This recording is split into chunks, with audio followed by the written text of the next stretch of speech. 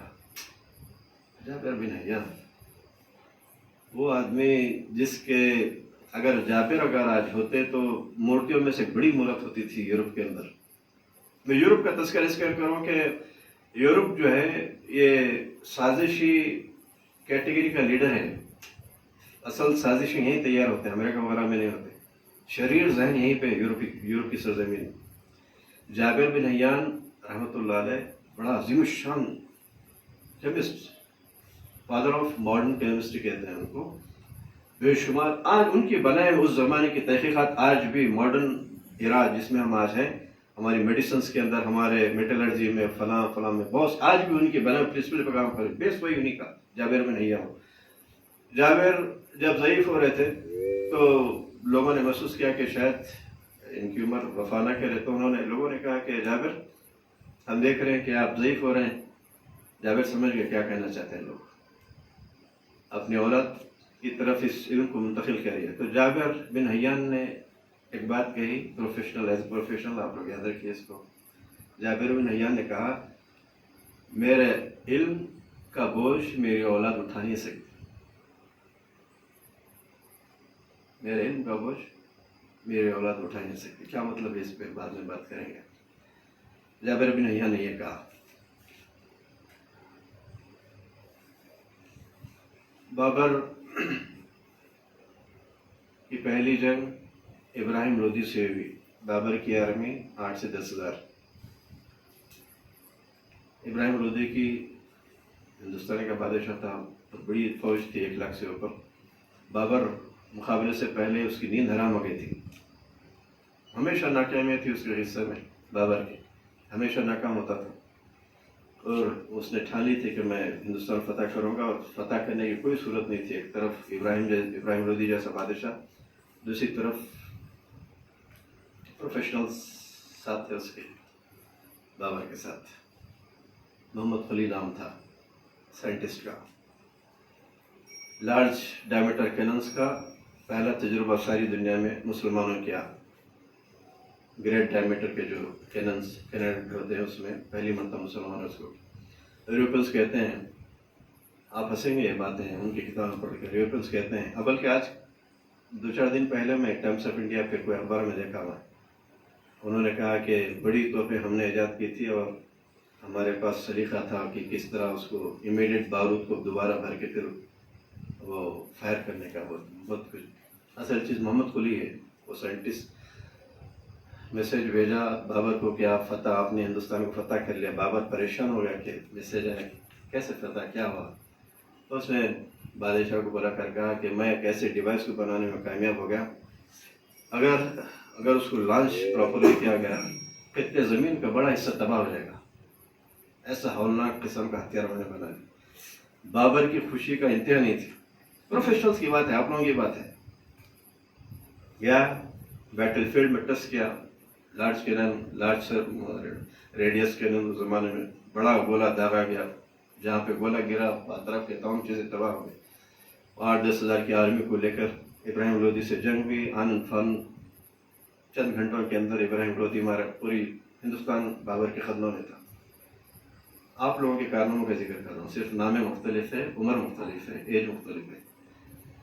اور یہ چھوڑ دیجیے اس زمانے کی بات. کچھ واقعہ میں آپ کا مقام مرتبے کے لیے رکھا. کچھ آج کی بات کریں گے. آئی ایس جو ہم بات کرتے ہیں، بڑے ریسرچ ہوتا ہے اوپر جا کے انٹرنیشنل اسپیس اسٹیشن. اس کے چیف آرکیٹیکٹ کون ہے؟ مسلمان ہے، قازقستان کا مسلم سائنٹسٹ ہے. کبھی اس کا نام سرفیس پہ آنے نہیں دی. مسلم سائنٹسٹ ڈیزائن کیا ہو، چیف آرکیٹیکٹ مسلمان ہے. دنیا کا سب سے ٹاپ میٹلرجی سائنٹسٹ ابھی مرحوم قدیر خان. دنیا کی تاریخ میٹلرجی کا سب سے top scientist doctor Abdul Qadeer Khan. اس کی ٹکر کا کوئی سائنٹسٹ نہیں تھا دنیا میں. امریکہ وغیرہ کے سائنٹسٹ کے جوتے کے برابر بھی نہیں آتے.